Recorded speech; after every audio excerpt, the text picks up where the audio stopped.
There were a few things that I did over the weekend that hope was the common denominator. And hope is seemingly so intangible that it's hard to wrap your mind around how you can have some hope in a moment when you don't have any, okay?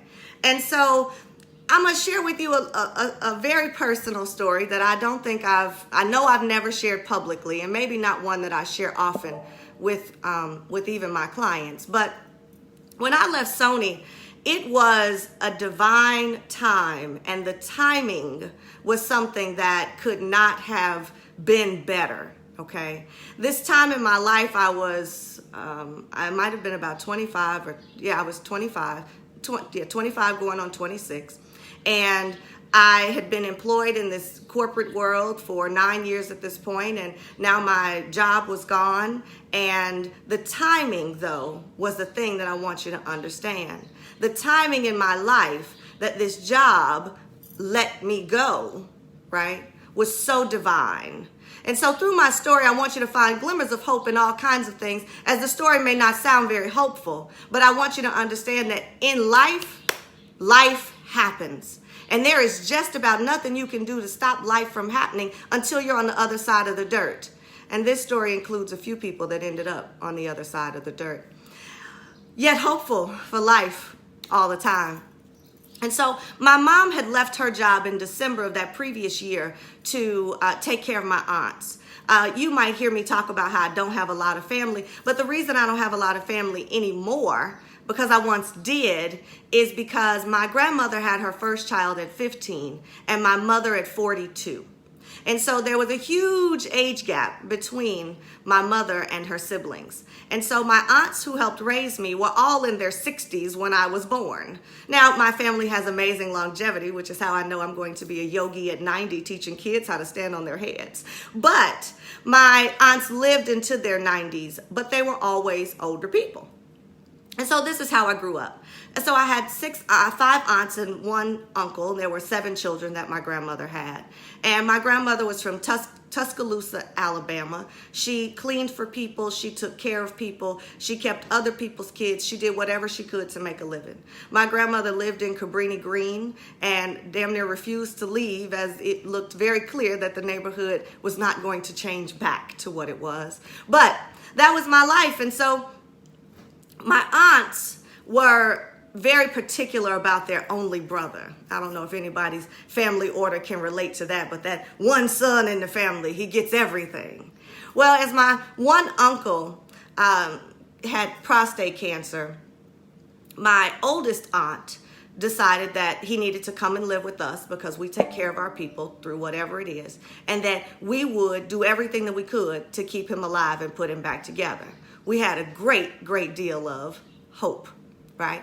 And so no matter what it looked like, we knew that with our proper amount of love, we could nurse him back to life. And so that was our plan. Well, in the process, my oldest aunt was moving a little slower, and she got a little sicker, or she got a little sick herself. And so my mom left her job in December of 2005. And here it comes January 2006, and my company says your position has been eliminated. And I called my mother up and I said, guess who's gonna be not working with you? And she's like, well, who's gonna be not working? I said, me. I just got let go. I'm gonna be able to help you take care of the family. I was so excited in this moment of being able to be where I knew I needed to be without messing up, getting fired, not being available, or the one thing that I do what I do now for is not having to ask permission to be available to love or help somebody else. And so I left Sony, I packed my stuff up, and I went home to be with my family. I went home to take care of my uncle who was dying. He had a bunch of kids, but he had never quite been quite right to those kids or all of their mothers. And so they were not there on his dying bed to help him out or help him live.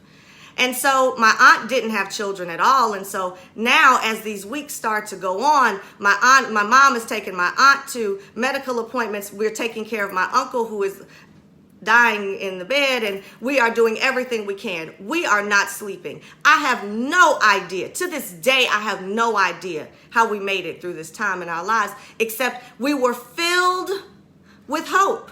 And we were filled with a level of hope that was far greater than, oh, don't let this person die. We were filled with the hope that we could fill them with all the love that they needed to live.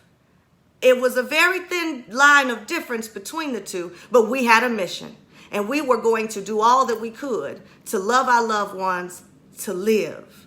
And so it turned out that my aunt was 83 at the time, and she needed a triple bypass, and nobody knew that she needed this triple bypass, including her. But if my mom had not been home and taken off work and left her job and career altogether to take care of her family, we might have lost my aunt just like that. And so my 83-year-old aunt is in the hospital having bypass surgery. My uncle is in hospice in the house. We are back and forth taking care of both of them. And the very next day, after my 83-year-old aunt comes through this triple bypass stent replacement surgery or valve replacement surgery, the very next morning I go to visit her. I go to get my hair done. And when I come back, she can't talk. And now she's had a stroke. And God took all her words out of her mouth. Well, anybody that knew my Aunt Lottie knew that if she needed to be healed, that her being silent was probably best. And so that's actually a great part to this story, just another piece of how God can line things up. Because Aunt Lottie was not always a very nice person. But anyhow, now we've got a person in the hospital who can't speak, who now we've got to be there really around the clock because they push that button and say, hey, how can I help you? And if you don't respond, they think you don't want nothing, knowing that she can't talk. And so we're at the hospital and we're at home and people are ill. This is real, this is serious, and we are doing everything that we can in this time, but it's heavy. This time in my life was very heavy because it's hard to look at your loved ones wasting away. It's hard to look at your loved ones and know that this time next year, they may not be here. It's hard to look at your loved ones and know that they may not celebrate that birthday or they may not be here for Christmas. But still, you got to have this level of hope that you must pour into them to go through this process. And anyone taking care of family members or have parents that are ill or elderly or any loved one, I'm sure you can relate to this hope that you have to hold on to no matter what it looks like. And so this time would go on, and this time in my life seemed like it was months and months and months, but there were just weeks that were passing, but they were passing seemingly very slowly. And as this time passed, my uncle had some visitors that would come. And one of these regular visitors was his girlfriend. And he had a girlfriend at the time, and her name was Charlene. And Charlene was kidney failure, was on dialysis, right? And so Charlene would leave 3 days a week, and she'd leave my uncle, and she'd go to her treatment, and she'd come back. And one day Charlene didn't come back, and we had to tell my uncle that his girlfriend died, right? And so how you tell a dying person that the person who comes to visit them, damn it, y'all, that the person who coming to visit them every day is gone and not coming back anymore, right? And so my mom, anybody who knows my mom, she's the in charge person of all situations, thank God. She handled it. And we went in together and we talked to him, and we surrounded the bed, and we shared with him that Charlene was gone and that she had an aneurysm right after her dialysis treatment, and that she wasn't coming back. And my uncle, he took a real deep breath and he cried a little bit, and he said, well, I did everything for her that I could, and death is a part of life, and I know that I did the best by her that I could. And when you hear a dying person tell you that death is a part of life, you go and you sit yourself down somewhere on the side of the bed and you get your life together. Because my uncle knows that he's dying. And he just told me death is a part of life. We're going to be all right. If he all right, we're going to be all right. And so we picked ourselves up, went back to the hospital to take care of my aunt who can't talk. Now she's in rehab. She's going through her process. We're still here taking care of my uncle. My uncle has already at this point lived a few months longer than they said that he would. And here we are. And so now you know how this goes. Every 7 days you go to somebody's funeral. After they die, we go to Charlene's funeral. We come home, and in a couple of days my aunt is coming home from rehab. And even though she ain't got all her words, we know full well that she gonna cuss us out if this grass ain't cut. And so my other aunt had a boyfriend, Eddie. And Eddie would come and watch Gunsmoke with my uncle every day. And as Eddie was like, well, we better get this grass cut before Aunt Lottie come home. And so my aunt and Eddie went to the backyard to get the lawnmower. And they were going to have one of the guys on the street mow the lawn. And as he got the lawnmower up out the basement, just a few stairs, he sat down and my aunt said, well, I'm going to go to the front and find one of the boys to cut the grass. And so he went to the front. She went to the front. Now, my aunt don't move slow, but she don't move fast either. She goes to the front and she comes back and Eddie was dead in the backyard. Just like that. And so at this moment in my life, my mother's got to call me and tell me that somebody else died, and we've got to pick ourselves up and walk into that room and tell my uncle that the other person who came to see him every day, who spent time with him, ain't coming back. Okay? And so this time my mother said, well, I'm really strong and I could do lots of things, but look here, sister, you gotta, it's your turn. And so I did. I went in there and I told him, and I held it together as much as I could using his own strength that he had gave me from the last time. But this time it was not so simple. And Uncle Howard didn't do well. And he was very distraught from this. And it might have just been the impact of all of it. Well, surely the impact of all of it was weighing heavy on us. But now the two people that spent the most time with my uncle were gone, and here we had to hold it all together, hold ourselves together, hold it together. Because you can't go now look at the really dying person, the person that you know has been dying this whole time, and look at them with fear. You got to still keep your hope, because hope is the antidote for fear. And so at this point, all that we could hope was that his transition was peaceful. All we could hope was that we could do the best that we could. All that we could hope for was that we had done our best by our loved one. That was really the best that we could hope for. But at the time, you have no idea. That was a whole lot of hope. You have no idea. And so these are tears of memory. Not current sadness, but just memory of understanding and remembering this time in my life that was so real. So real. And so I know I'm over time, but if you've got time to stick with me. And so 7 days later, my mom called, and I knew that this time when she called, I knew what she was calling for. I didn't have to pick up the phone. I didn't pick up the phone, and when I didn't pick up the phone, I was at Sears getting my tires changed, and I was with my cousin, and he said, your mom is calling. I said, I know, Uncle Howard just died. He said, well, how do you know that? We are here. You didn't get no text. How do you know that? I said, I just know. And so he picked up his phone when she called, and he looked at me, and I looked at him, and there were just about no tears to have. At this moment, it felt like the clouds had been lifted and the rain had stopped. It felt lighter. It felt like in his last breath, he took away all of our pain and uncertainty about everything. And we were okay. I don't know how we were okay, and I don't know how we did this. But I know that if I had had a job during that time, I would have lost it. I know that if my mom had kept working, we would have lost my aunt.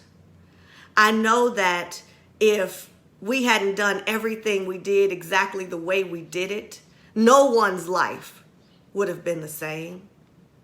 And so how is this a story of hope, Monique? The hope is in the knowing that you will be okay no matter what. The hope was in my uncle knowing that he was going to be okay no matter what, including death. The hope was in knowing that we could deliver that message and be okay afterwards. The hope was in the years to come that I could tell this story and tell you that we took care of all of my loved ones. All of those aunts that I mentioned are all deceased now. And I had a family. I had a huge family. And so, where do I place my hope? I know that's what you're asking me. I place my hope in my family that I'm yet to find. I place my hope in the unknowingness. I don't know. I don't know who my husband is. I don't know who his children are. I love them already, but I don't know them. But I place my hope in knowing that this family that I received and the love that I got, I will have an opportunity to pay that forward. My hope is in knowing that yesterday on Father's Day, I celebrated fathers that were not alive anymore. I celebrate those men, and I look for a husband who identifies those characteristics and qualities, because I know what it means to be loved, to show love, to feel love, because I have been loved. And I have been loved by people that just aren't here anymore. But if they were here, if these loved ones that I've loved on, that have loved me so much, if they were here, they would be so proud of me. And they would be so encouraging. And I know that. And so I hold no fear for my future. Yes, I'll be 38 in 6 days. I am single, not married, no children. And that does not bother me in the least. I have loved, I've had some great relationships. I've had some amazing experiences. All that give me what? The hope of knowing that my time will be divine, just like the story I just told you. And so for all that you have had, and all that you want to have, it is all as real as the moment that you are living in. And so don't hold fear. Don't hold fear about who you're not or what you don't have. Don't hold fear about the job that you don't have or the situation that hasn't worked out yet. Don't hold fear, because if you hold fear, fear is what you will create. And so the only thing that you can do to overcome that is stuff it down with tons of hope. Push your fear down, put hope on top of it, and dance on top of that. The knowing that what you don't know is okay, because you're still going to be okay. When we were going through those trials, when we were going through those hard times, nobody knew what was really going on. And of Rise and Shine calls I've done and stories I've shared, I've never shared this one. And I don't know who needs this, and I don't know who this is for. And I don't know who will remember this at a future time when you might be going through a similar life situation. But I guarantee you that I do this work because I have dug myself out of some of the darkest places, and I was always okay. You'll be okay. You will most definitely be okay. So no matter what's going on, no matter what it looks like, no matter what seems to might maybe be falling apart or be on its way to falling apart, let me tell you, it doesn't matter. Pick yourself up. Put a huge amount of hope into you. Pour hope into others. Tell other people that they gonna be okay. And just believe. The rest of it is up to your belief. If you can believe that you can have it all can and will be yours. And so I give you my batch of hope this morning. Let me empty my hands so I can give you all my hope. I give you my hope this morning. And I give you my love because I know things in life are heavy. And I know some of you have lost children you weren't supposed to lose, and lost parents that seem to have gone too fast, and lost friends and no friends who have lost other people. But even they will be okay. We are here for this life. We are here for these experiences. But we are here. Your loved ones, they were here. They were real. And I know beyond a shadow of a doubt that my loved ones were real. My daddy was real, even though he was not my biological father. He was so real. He was so amazing and so wonderful to me.